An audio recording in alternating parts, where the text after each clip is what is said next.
నమస్తే, welcome to 99 TV. ఏపీలో social media war మళ్ళీ మొదలైంది.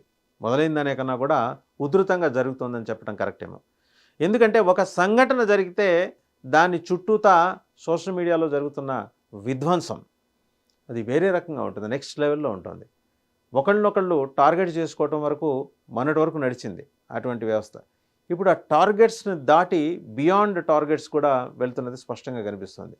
తాజాగా ఏంటంటే జత్వానీ కేసు దగ్గర తీసుకుంటే ఆ ఆ తర్వాత ఆమె మీద వచ్చినన్ని ట్రోల్సు, అలాగే ఆమెని నిందిస్తూ, అపహాస్యం చేస్తూ, అవహేళన చేస్తూ పెట్టిన పోస్టులు, దాని మీద సోషల్ మీడియా ఫోరమ్స్‌లో డిస్కషన్స్ ఇవన్నీ ఒక ఎత్తైతే, జానీ మాస్టర్ వ్యవహారం మరో మలుపు తిప్పింది సోషల్ మీడియాని. ఈ కేసుతో ఏమాత్రం సంబంధం లేని నాగబాబు గారిని తీసుకొచ్చి దీంట్లో ఇన్వాల్వ్ చేసి వేరే రకంగా ఆయన ట్రోల్ చేయటం మొదలెట్టారు. అభ్యంతరకరమైన రీతిలో అబ్జెక్షనబుల్ వేలో ట్రోల్ చేయటం మొదలెట్టారు. కారణం ఏంటి? అంటే దీని వెనకాల కాన్స్పిరసీ థియరీ అయితే చాలా స్పష్టంగా కనిపిస్తుంది. ఇది ఇన్నాళ్ళు ఏంటంటే వైసీపీకి చెందిన కీలకమైన నాయకులు, అలాగే సెకండ్ రంగ్ లీడర్సు, కార్యకర్తలు అందరూ దొరుకుతూ వచ్చారు రకరకాల కేసుల్లో. శ్రీకాకుళం మొదలెడితే శ్రీకాకుళంలో దువ్వాడ శ్రీనివాస్, విశాఖపట్నంలో మాజీ ఎంపీ, అలాగే సబ్సిక్వెంట్‌గా రాజమండ్రిలో ఆయన చంద్రశేఖర్ రెడ్డి గారు మాజీ ఎమ్మెల్యే. వాళ్లకు ఇతరత్రా మహిళలతో ఉన్న సంబంధాల విషయంలో సోషల్ మీడియాలో క్రాస్ చేస్తున్నారు. లిమిట్స్ క్రాస్ చేసి మరీ కామెంట్స్ చేశారు. తెలుగుదేశం పార్టీ అక్కడ అడ్వాంటేజ్ తీసుకుంది కదా, అది మనసులో పెట్టుకున్న వైసీపీ. అలాగే ఇప్పుడు జానీ మాస్టర్ వ్యవహారంలో సోషల్ మీడియాలో కొత్త రకమైన ట్రెండ్‌ని వైసీపీ తీసుకొచ్చింది. సాధారణంగా ఏంటంటే ఒక ఇష్యూలో, ఒక అంశంలో సంబంధం ఉన్న వాళ్ళ మీద ట్రోల్ చేయటం ఒక ఎత్తైతే, సంబంధం లేని వాళ్ళు కూడా వాళ్ళని కూడా ఇందులో లాగటం అనేది. నాగబాబు గారిని లాగి మరి ఆయన్ని ఇబ్బంది పెట్టే ప్రయత్నం చేస్తుంది. జానీ మాస్టర్‌కు నాగబాబుకు మధ్య సంబంధం అంటగట్టే ఒక దుర్మార్గమైన ప్రయత్నం చేస్తూ రకరకాల ట్రోల్స్ నడిపిస్తూ వస్తుంది. అలాగే డిఫరెంట్ కథనాలు వస్తున్నాయి. వేరు కథనాలు వేరు సోషల్ మీడియా ప్లాట్‌ఫామ్స్ మీద ప్రత్యక్షమవుతున్నాయి. ఒక తెలుగుతోనే కాకుండా ఇంగ్లీష్ బ్లాగ్స్‌లోను, ఇంగ్లీష్ సోషల్ మీడియా ప్లాట్‌ఫామ్స్‌లోను కూడా వీటిని ప్రచారం చేయిస్తూ జనసేనని డిఫెన్స్‌లో పడేసే కార్యక్రమం. ఎందుకంటే మహిళల భద్రత విషయంలో deputy chief minister Pawan Kalyan గారు చాలా ఖచ్చితంగా వ్యవహరిస్తుండటం బట్టి, మరి ఇతర పార్టీల్లో ఉన్న వాళ్ళ మీద బురద జల్లుతున్నారు కదా, మహిళల భద్రత విషయంలో వాళ్ళు కాంప్రమైజ్ అవుతున్నారని. మరి మీ సొంత పార్టీ నాయకులు చేస్తుంటే, అందులోనూ ఒక వ్యవహారానికి మీ సోదరుడే సహకరిస్తుంటే మీరేం చేస్తున్నారంటూ ఆయన నిలదీస్తూ పోస్టులు పెడుతున్నారు. ఇరిటేట్ అయిపోయారు పవన్ కళ్యాణ్ దీంతోటి. అంటే ఒక కుట్ర జరుగుతోందనే వాస్తవాన్ని చాలా ఆలస్యంగా జనసేన కనుక్కుంది.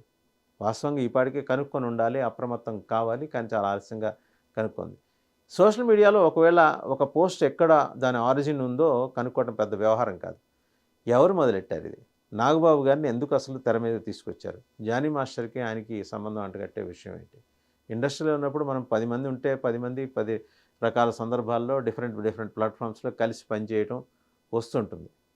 ఇప్పుడు అక్కడ జరిగిన కేసే చాలా డిఫరెంట్. 2019 నుంచి తన మీద లైంగికపరమైన వేధింపులకు పాల్పడుతున్నారని ఒక జూనియర్ కొరియోగ్రాఫర్ జానీ మాస్టర్ మీద, సౌత్ ఇండియాలో ఆయన టాప్ రేటెడ్ కొరియోగ్రాఫర్, ఆయన మీద కంప్లైంట్ చేసుకుంటూ వచ్చింది.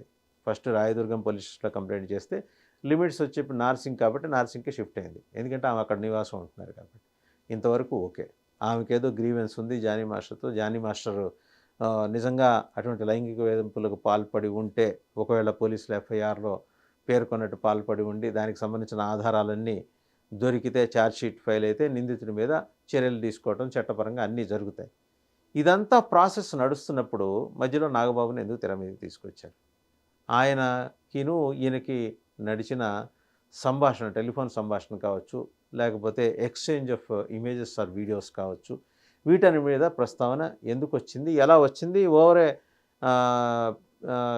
స్పాన్ ఆఫ్ 24 అవర్స్, అంటే కేవలం ఒక్క రోజు వ్యవధిలో, 24 గంటల వ్యవధిలో ఇవన్నీ ఎక్కడి నుంచి, ఎవరు దీన్ని సమకూర్చారు, ఎలా బయటపెట్టారు?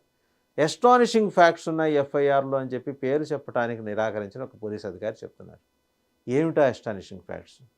జానీ మాస్టర్ ఒక కొరియోగ్రాఫర్, నాగబాబు గారు ఒక ఆర్టిస్టు.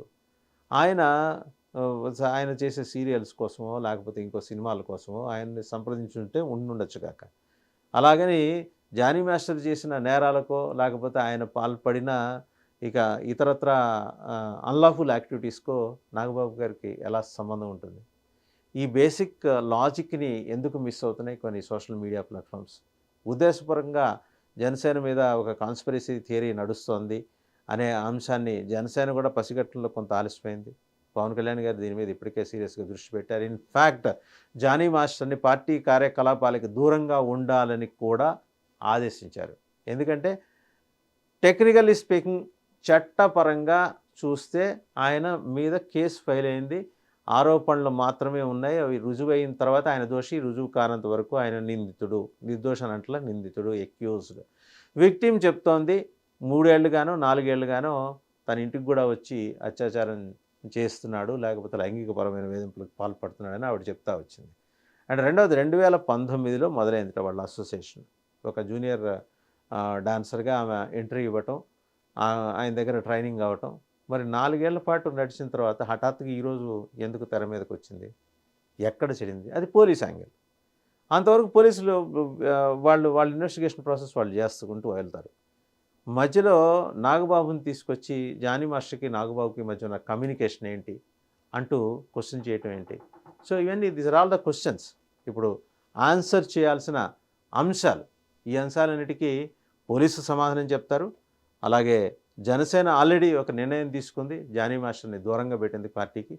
ఈ క్రమంలో మరి జనసేన ఫర్దర్‌గా ఇంకేం చర్యలు తీసుకుంటుందనేది మనం వేచి చూడాల్సిన విషయం. సోషల్ మీడియాలో లిమిట్స్ క్రాస్ చేస్తున్న వాళ్ళ మీద కూడా ప్రభుత్వాలు ఒక నజరేయాల్సిన అవసరం అయితే ఇక్కడ స్పష్టంగా కనిపిస్తుంది.